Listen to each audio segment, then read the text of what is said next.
वस्तुओं का चिंतन जो भी करता है, वो पैदा चाहे ईसाई धर्म में हुआ हो, पैदा चाहे इस्लाम में हुआ हो, लेकिन जिसे यह मालूम है कि मुझे क्या धारण करना है और क्या धारण नहीं करना है, वो सनातन धर्म का उपासक स्वतः ही बन जाता है। यहां पर हम किसी मानक की बात ही नहीं कर रहे, हम प्रतीकों की बात ही नहीं कर रहे। हमारे बालकों को यह सिखाना अत्यंत आवश्यक है कि आपके कर्तव्य बोध की परंपरा ही धर्म है। If I know that what I have to do or what I don't have to do, that is dharma. मुझे पता होना चाहिए कि मुझे क्या करना है और मुझे क्या नहीं करना। सेंस ऑफ ड्यूटी, जो मेरी कर्तव्य बोध की परंपरा जो अंदर से आती है, मेरी प्रज्ञा जो मुझे तय करती है कि इस वृक्ष की सेवा करना मेरा धर्म है, जीव मात्र की सेवा करना मेरा धर्म है, सबको मेरे समान मानना मेरा धर्म है। जितनी रक्षा मैं अपनी कर सकता हूं, जितनी सेवा मैं अपनी कर सकता हूं, जितना ध्यान मैं खुद का रख सकता हूं, जितनी केयर मैं खुद की करता हूं, खुद के सक्सेस की करता हूं, खुद के कंफर्ट की करता हूं, उतना ही मुझे इस सृष्टि पर दिखाई देने वाले हर जीव की करनी है। यही सनातन धर्म की व्याख्या में सिखाते हैं। समस्या यह है कि हमारे पास धर्म की व्याख्या नहीं है। हमारे शिक्षा के केंद्रों में धर्म को लेकर के कोई विशेष व्यवस्था नहीं है। किताबों में वो पढ़ाया जा रहा है जिनको पढ़ने के बाद ही तय होगा कि आपको ये पद मिलेगा, और जो कुछ भी पढ़ाया जा रहा है वो एक निर्धारित पाठ्यक्रम है। बुरा मानने की आवश्यकता नहीं है, लेकिन 12 घंटे तक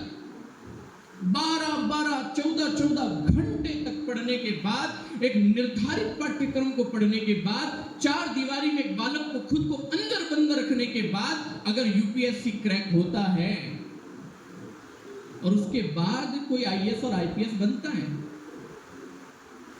तो क्या वो अपने जीवन के बचपन के उन समय को, युवा अवस्था के उस समय को, जिसे प्रकृति की सेवा में लगाना चाहिए था, जिसे धर्म के मानकों को समझने में लगाना चाहिए था, क्या इस देश का हर आईएएस और हर आईपीएस अपनी जवानी के उस महत्वपूर्ण समय को 4 दीवारी में बंद करने को मजबूर नहीं हुआ? इसे विचार करना पड़ेगा। इसमें कोई छोटा या कोई बड़ा ना। मेरे लिए 60% लाने वाला भी उतना ही महत्वपूर्ण है जितना आज ये 90% लाने वाले मेरे बालक हैं। मेरे लिए फेल होने वाला भी उतना ही महत्वपूर्ण है। मैं धर्म का व्यक्ति हूं, बिल्कुल उतना ही महत्वपूर्ण है। लेकिन मेरे लिए महत्वपूर्ण यह है कि हमें अपने बच्चों की जवानी को, उनके बालकपन को इस बात के लिए प्रेरित करना चाहिए कि तेरे लिए क्या करना उपयोगी है और क्या करना अनुपयोगी है। अभी 15 दिन पहले अमेरिका की हार्वर्ड यूनिवर्सिटी में जब मैं अपने स्पीच दे रहा था, तो वहां पर कुछ तार्किक बच्चों ने मुझसे सवाल किए, और सवाल करते हुए 100 प्रकार से मुझे कसौटियों पे लेने की कोशिश की। धर्म के विषय में सवाल किए, क्योंकि सारे फिलोसोफर थे।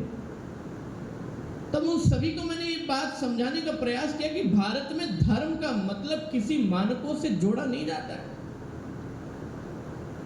अरे आपके यहां पर हेवन और नर्क जैसी व्यवस्था है, ये तुलना भारत में नहीं की जाती है। आपके यहां हेवन है, हेल है, जन्नत है, दोजख है।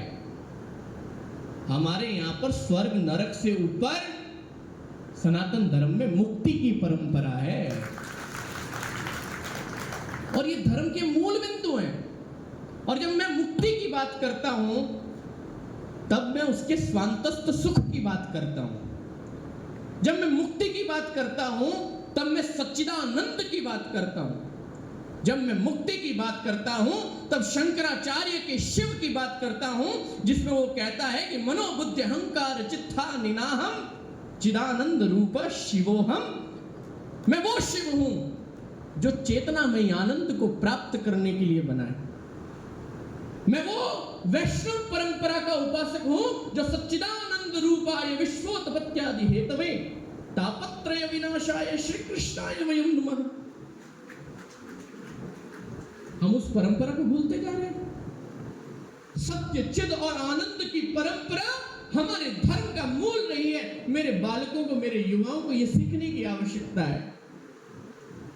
वहां पर एक बच्ची मैं देख रहा हूं जो इस्लाम की उपासक है, उसने पूरा हिजाब पहना हुआ है। ये खूबसूरती है कि वो अपने मानकों को लेकर चल रही है, लेकिन उस बच्ची को यह पता होना चाहिए कि जिस देश में वो रह रही है, उस देश में धर्म का मतलब उसका कर्तव्य बोध है। इस देश के प्रति उसके कर्तव्य बोध क्या है, इस देश के प्रति उसकी जिम्मेवारी क्या है। एक आईएएस और एक आईपीएस बनने के बाद भी अगर जीवन में प्रसन्नता नहीं है, हृदय उन्मुक्त नहीं है और आनंद चरम पर नहीं है, तो 14 घंटे पढ़ने के बाद, 4 दीवारी में रहने के बाद भी मेरा जीवन व्यर्थ है भाई।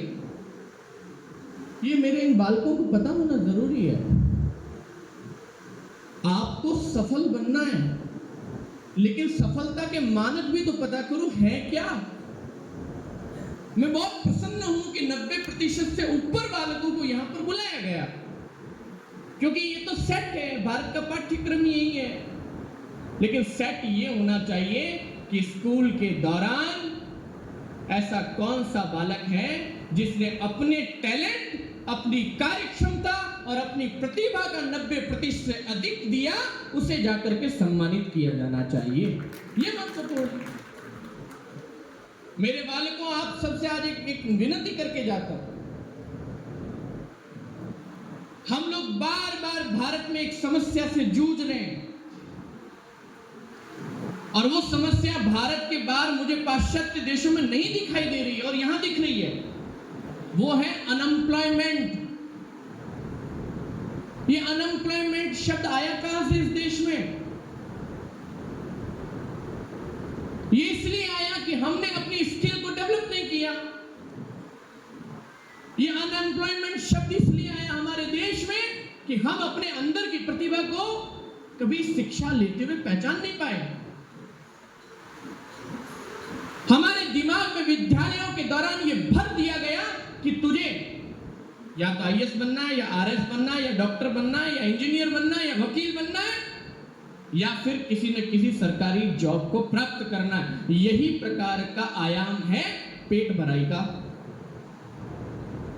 क्या पेट भरने के लिए सिर्फ यही नौकरियां? इस पर विचार करना पड़ेगा मेरे बालकों को। आपने 90% ला करके अपनी याद करने की क्षमता को तो प्रमाणित कर दिया। उसके लिए मैं आपको बहुत बहुत साधुवाद देता हूं कि आपकी स्मृति अन्य बालकों से अधिक है। लेकिन क्या ये रटने की क्षमता आपकी सर्वांगीण विकास और सर्वांगीण क्षमता से इसकी तुलना हो सकती है? नहीं हो सकती। आपका सर्वांगीण विकास जरूरी है। अगर कोई सुथारी का कार्य जानता हो, लकड़ी का कार्य जानता हो, लकड़ी में कलाकृति करना जानता हो, उसने ये कला अगर अपने बाप से सीखी है, तो मैं आज ये स्पष्ट कहना चाहता हूं मेरे बालकों, आप उस कला को लेकर के वैश्विक स्तर पर जाओ। आप किसी भी प्रकार की सरकारी नौकरी से कई गुना ज्यादा कमा करके समाज में प्रतिष्ठा पा सकते हो। इसलिए देश के माननीय प्रधानमंत्री पिछले 10 साल से कह के थक गए, मेरे देश में स्किल डेवलपमेंट इंस्टीट्यूट्स बढ़ने चाहिए, बनने चाहिए, जगह जगह उसके केंद्र खुलने चाहिए। और मैं तो साक्षी हूं भाई साहब, मेरे मोबाइल फोन में 150-200 से ज्यादा डॉक्टर, इंजीनियर, बड़े बड़े सफल लोग, बड़े बड़े पढ़े लिखे लोग, कई आईएएस, कई आईपीएस मुझसे सीधा जुड़े हुए हैं। बहुत स्नेह मेरा। लेकिन उन सबकी ये चिंता है कि उनकी जवानी में, उनकी युवा अवस्था में, जिस समय उन्हें प्रकृति को और प्रकृति के आयामों को समझने का सबसे बेस्ट और सबसे सुनहरा अवसर था, वो अवसर 4 दीवार और इन खोखली किताबों ने उनका खराब कर दिया।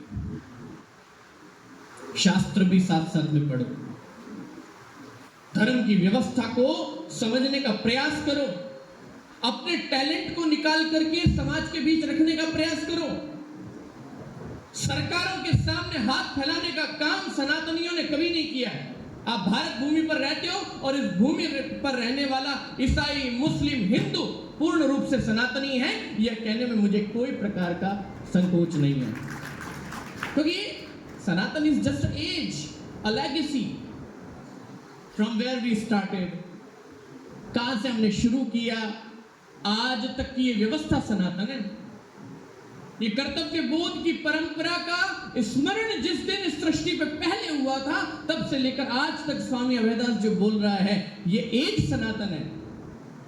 मेरे सनातनियों, थोड़ा तो विचार करो, कम से कम अपने टैलेंट को बाहर निकाल करके अपनी आने वाली पीढ़ी को पहुंचाओ। और माँ बाप से मैं इतनी निवेदन करना चाहूंगा, आप सब लोगों की जिम्मेदारियां इस डिजिटलाइजेशन के जमाने में जो पूर्व में कही, बहुत ज्यादा बढ़ गई है। आदरणीय ज्ञानदेव जी यादव ने बड़ा सही बात आपको कही। हर दूसरे माँ बाप के मोबाइल में गंदगी भरी पड़ी है, क्योंकि हम डिजिटल के जमाने को पचा नहीं पा रहे हैं।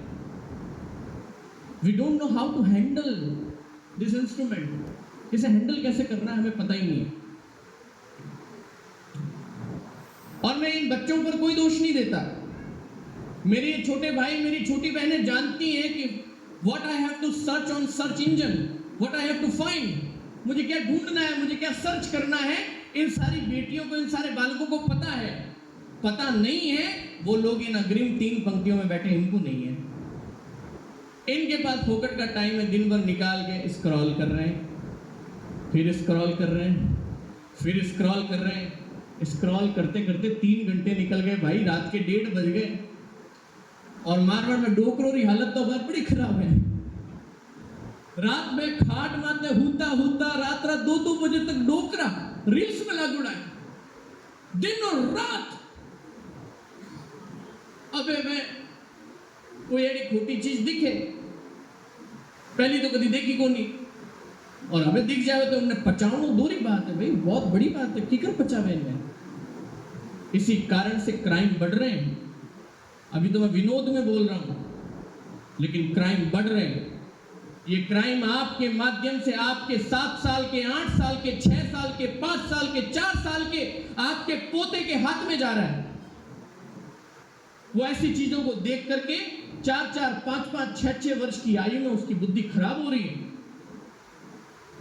और स्पेशली हमारी बेटियों से कहना चाहता हूं,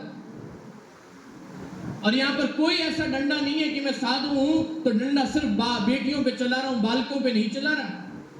मैं बेटियों को कहना चाहता हूं, चंद लाइक्स के लिए, चंद कमेंट्स के लिए, चंद शेयर्स के लिए, चंद फॉलोअर्स के लिए नीचे से और ऊपर से, और जैसे जैसे कपड़े कम होते जाएंगे उनको लगता है उनके फॉलोअर्स बढ़ते जाएंगे। रील्स के अंदर ठुमके लगा रही हैं, अपना नंगापन दिखा रही हैं, और इससे उनको लगता है कि उनका गौरव बढ़ रहा है। मैं इसको प्रमाणित कर चुका हूं। 2022 के अंदर स्विट्जरलैंड के जिनेवा स्थित यूनाइटेड नेशन के कार्यक्रम में वर्ल्ड योगा डे पर मैंने ये बात कही थी। हमेशा पुरुष के और स्त्री के स्वभाव में, मनुष्य के स्वभाव में यह बात रही है, उसका जो कमजोर अंग होता है शारीरिक दृष्टि से उसे ढका जाता है। पुरुष की संरचना में उसका सीना उसका सबसे मजबूत अंग होता है, इसलिए वो दिखाता है। स्त्रियां नहीं दिखाती, ये शारीरिक संरचना है और ये प्रमाणित है। 100 शास्त्र के प्रमाण दे सकता हूं। तो अभी क्या हो रहा है? ये सब करने के लिए, आपके लाइक्स बढ़ाने के लिए, फॉलोअर्स बढ़ाने के लिए इंस्टाग्राम पर दिन रात ठुमके लग रहे हैं। कई बार हम तो सन्यासी हैं, साधु हैं, मैं एक्सेप्ट करता हूं कि दृष्टि दोष का भागी मैं भी हूं। मुझे पता ही नहीं कौन सी रील 2 स्लाइड करने के बाद तीसरी कैसी गलत आ जाएगी, इसका निर्णय क्या होगा। ये सबसे बचने का समय आ गया है। इसलिए मेरी माताओं से, मेरी बच्चियों से मैं निवेदन करना चाहूंगा आप जालोर की भूमि पर पैदा हुई हैं, जालोर की संस्कृति में पैदा हुई हैं, और जालोर की संस्कृति सिद्धांतों की संस्कृति रही है, जालोर की संस्कृति वीरता की संस्कृति रही है। और इसके लिए अगर इतिहास के पन्नों में झांकना हो तो आज मैं आपको कह करके जाता हूं, जालोर वो भूमि है जिसने अपने पति को अपने राज परिवार के साथ धोखा करते हुए देख बीका दैया का गला काटने वाली हीरा दे की धरती है ये। और आप हीरा दे की औलादे हैं, ये बेटियां हीरा दे की औलादे हैं, उनकी संतानें आपकी रगों में कहीं न कहीं उनका खून है। और हीरा दे की बेटियां अपने फॉलोअर्स बढ़ाने के लिए नीचे से और ऊपर से कपड़े कम करती जा रही है। अब ये वीरम देव के बालकों को भी अंतिम में कहकर के यहां से जाना चाहता हूं। सिद्धांतों की धरती जालोर इसलिए भी है, आया था ना प्रस्ताव, लेकिन वीरम देव ने उस प्रस्ताव को स्वीकार नहीं किया। ये तो पहली धरती है, बाकी जगह तो डोलियां गई हैं, लेकिन यहां तो डोली खुद चल के आने वाली थी। लेकिन वीरम देव के सिद्धांत देखो, जिन लोगों ने मेरे भारत पर आक्रमण किया, मेरे भारत की संस्कृति को तोड़ा, यहां के परंपराओं को तोड़ा, यहां के विश्वास को तोड़ा, हमने तो विश्वास किया था उन पर, लेकिन वीरम देव ने साहब उन सिद्धांतों के तहत अलाउद्दीन खिलजी की बेटी थी या बहन थी, बेटी फिरोजा का आया था, उसको ठुकराया उसने। ये जालोर सिद्धांतों की भूमि रही है।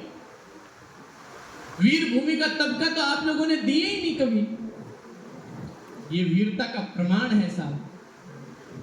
इतिहास में कभी जालोर को वीर भूमि का दर्जा नहीं दिया गया कि हमने कोई युद्ध जीता ही नहीं, या युद्ध जीतने से कम नहीं था कि भारत की सबसे ऊंची गद्दी पर बैठे हुए शासक की बेटी यहां आकर के विवाह करना चाहती है और यहां का राजकुमार कहता है कि मैं विवाह नहीं करूंगा। ये सबसे बड़ी जीत है जालोर की साहब। यही बात मैं आप लोगों को कह करके जाऊंगा कि मेरी बेटियां, मेरे बालक, मेरे सारे छोटे भाई, आप लोगों ने अच्छे प्रतिशत लाए, अच्छी बात है, पर जीवन की गाड़ी को सफलता के आयामों पर ले जाने के लिए ये परसेंटेज तय नहीं करेंगे कि आप कितने उन्नत होंगे, कितने उत्कृष्ट होंगे। बस इस बात का निर्णय करो, सही दिशा में अपने आप को ले जाओ, अपने धर्म की किताबों को खोल करके पढ़ना आरंभ करो। हो सकता है उसमें भी कुछ ऐसी चीजें हो जो 1000-2000 साल पहले उस समय में सही होंगी, आज हमको ठीक नहीं लगती होंगी, उन्हें मत पढ़ो। पर बहुत ज्यादा चीजें ऐसी हैं जो आज भी प्रासंगिक हैं और आज भी आधुनिक हैं। ऐसी चीजें हमारे शास्त्रों में ज्यादा हैं, उनको पढ़ने का प्रयास करो। आज इस सभा में आकर हो सकता है कई बातें बहुत कड़वी रही हो, लेकिन मैं हृदय स्पर्शी बात कर रहा था, जो सब जगह मैंने सुना, जो जाना, जो पहचाना। इस बार तो जालोर वासियों को ये बता करके प्रसन्नता होगी, कई वर्षों से मेरे मन में ये भाव था कि मैं जालोर लंबे समय के लिए रुकूं, मेरे युवाओं से मिलूं, मेरी माताओं से मिलूं, कथा सत्संग प्रसंग के माध्यम से मिलूं। इतने वर्षों के बाद मुझे 26 वर्ष हो गए संन्यास लिए, और 26 वर्ष से मैं तखतगढ़ धाम आश्रम में रह रहा हूँ, हमारी आचार्य परंपरा की सेवा कर रहा हूँ। इस बार मुझे मौका मिला है कि मैं जालोर के अंदर 1 महीने का चातुर्मास आप लोगों के बीच में करने जा रहा हूं। 1 महीने तक समरसता की नदियां बहानी है, समाज के मध्य ये ऊंच नीच जातिगत भेदभाव को खत्म करने का ये जो मुहिम लेकर के मैं पूरे भारत में चल रहा हूं, अभी तो पूरे विश्व में चल रहा हूं। अभी अमेरिका में भी था तो रंग भेद के विरुद्ध कई कार्यक्रमों में उपस्थित हुआ, कई इंटरफेथ के मंचों पर खड़ा रहा और बोल करके आया। और वही अमेरिका में कौन सा रंग भेद नहीं है, मैक्सिकन्स और उनकी लड़ाई चल रही है लॉस एंजलिस में, देखिए आप, गाड़ियां जल रही है, अमेरिकन मिलिट्री फोर्स फेडरेशन लगी हुई है, सब लोग लगे हुए हैं, सब जगह चल रहा है, पूरा विश्व ग्रसित है। भारत को तो बदनाम किया हुआ है कि भारत में जातिगत भेदभाव, पूरा विश्व इस समस्या से ग्रसित है। लेकिन भारत के संतों ने बीड़ा 10,000 सालों की परंपरा में सदैव उठाया और संतों के कारण भारत एकजुट रहा।